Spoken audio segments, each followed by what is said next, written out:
doors on A deck are no good. We gotta check the doors on B deck. Got it? Now go!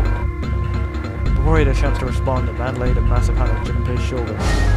With no more effort than Junpei would have been used to brush aside a fly, the man shoved him out of the way. Whoa! Thrown off balance by the man and a recent events, it took Junpei a few steps to get his bearings. Finally regained his balance and looked up at what the other 7 had been running toward. There were 2 pairs of large iron doors set into the wall in front of him. They looked quite sturdy, and each had handles jutting from them. Written across the surface of each door in red paint was a number. I'm guessing the watches go in there, maybe?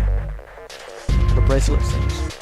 The door on the right hand had a 4, and the door on the left had a 5.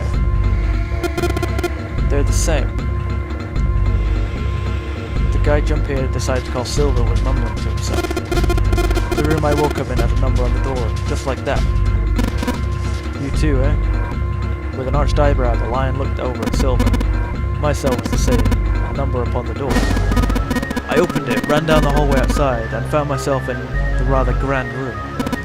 Full of stairs, as I suspected the rest of you. It was as though the floodgates had been opened. They all began to talk at once. Me too. I did too. Yeah, door with a number on it. It soon became clear that each one of them had woken in a room with a locked door and solved the puzzle to escape. They'd all ended up in the same room, almost as though they'd been guided there. Yes, we all saw the same thing. That's not important. We need to hurry. Yeah, You think I don't know that, lady? Before the dance for time to finish, Silver was already running. He grabbed hold of the door labeled 5 and pulled it. However, fuck, it's not open. This damn thing won't even budge. Move. You're in the way. The mountain grabbed Silver's shoulder and tossed him inside. He likes moving people out of the way. His path cleared. He took a few steps back and then threw himself at the door. Once, twice, 3 times, 4 times. The door shook as his body slammed into it and showed no signs of breaking or opening. The mountain threw himself at the door again. Junpei turned towards the door number 4. Next to the door on the wall was a small box. It looked just like one of the things he'd seen in his room next to that door. If it was the same, then this door was likely locked as well. Still, he had to check. Junpei grabbed the handle and threw all of his weight onto it. Gah! It was locked as tight as the door next to it, as he suspected. Damn it! Junpei punched the door. It did not respond.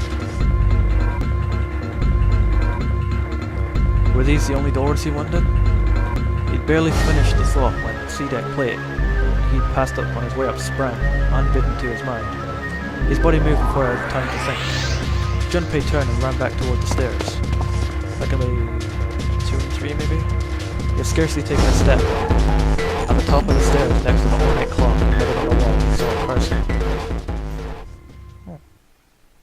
Number 10, or unless she's counted with the number 9. It was a girl. She looked to be the same age as Junpei. He froze, unable to look away from her face. He wasn't confused by her beauty or something equally silly. No, there was another reason he couldn't take his eyes off the girl. Junpei had seen her somewhere before. Ah, the plot thickens. He couldn't quite remember where, but he knew. He knew he'd met her before. The girl, too, stared at Junpei, similarly stunned. Her response suggested she'd seen him before as well. Beep. Without saying a word, Junpei walked slowly towards her. She didn't move. It was almost as though she was held in place by some sort of magic spell. As Junpei stepped onto her landing, the spell broke. No sooner had he set his foot down than the whole ship shook a second time. Ah! The quake caught the girl unprepared and she fell. Moving on instinct, Junpei leapt to catch her. Or so he thought. Her face was far closer than it should have been, mere inches from his own. He was flat on his back, and she had landed squarely on top of him. The girl seemed as confused as he did, and her face suggested she still hadn't fully recovered from seeing him. For a moment that seemed to stretch for a very long time, They stared at one another. The ship stopped shaking. Everything was quiet. Water could be heard from the bottom of the ship, lapping faintly at walls and ceilings, but eventually that faded as well. The silence was complete, a thick muffling blanket. At last the girl opened her mouth. "Oh my gosh, is that you, Jumpy?" Jumpy. Jumpy? Jumpy. Her words echoed through Junpei's head, and suddenly his memory returned. Akane? Why hadn't he realized it before? The girl was Akane Kurashiki. She and Junpei had been friends in childhood. They'd gone to elementary school together for 6 years. But what was she doing on the ship? Her soft eyes were only inches away from his own. He could feel the warmth of her face. Feelings he thought long forgotten began to work their way to the surface. He could feel his face heating up. At that moment, a speaker crackled to life, and a cold, eerie voice filled the room. "Welcome aboard. I welcome you all from the bottom of my heart to this, my vessel." With the voice's invasion, the spell between Junpei and Akane was broken, and all hints of burgeoning romance instantly forgotten. They hurriedly untangled themselves from one another and struggled to their feet. Their 7 companions had heard the voice as well, and many of their faces had gone pale. They looked around frantically, desperate to locate the source of the voice. At last they found it, a speaker set in the ceiling. "I am Zero, the captain of the ship. I'm also the person who invited you here." The voice was harsh, obscured occasionally by the crackle of static. But Junpei recognized it. How could he have forgotten it? Yeah, I figured it was him. It was the same voice he had heard from the man in the gas mask. "Hey, asshole, what the hell is this? Come on out here, I want to get a look at you." "What do you mean to do to us?" "I mean to have you participate in a game. Some of you, I know, are familiar with this game. The Nonary Game. It is a game where you will put your life on the line." "Nonary Game? What the hell's that?" The voice continued, implacable. Capable? "The rules of the Nonary Game can be found upon your persons. There are simple rules. Read them." "Oh, persons? Nonary Game. Hey, there's something in my pocket. Check this out." Silver reached into his pocket and pulled out a small slip of paper. The rest of them reached into their own pockets and pulled out similar slips of paper. Junpei followed suit and dug into the pocket of his pants.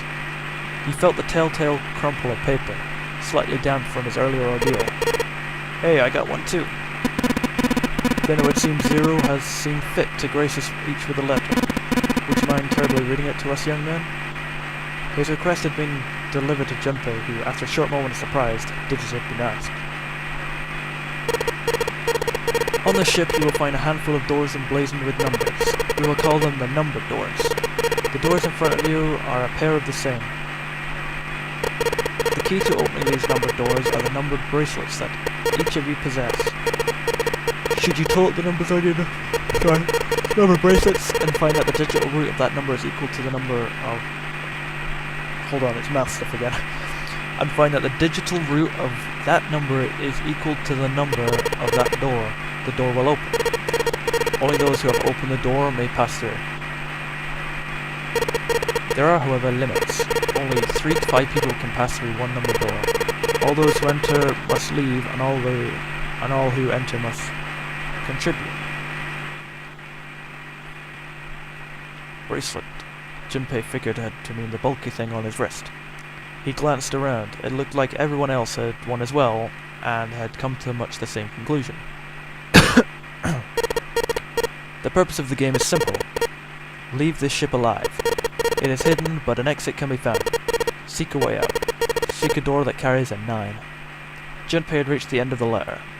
There was a long moment of silence, and then the speaker crackled to life once more.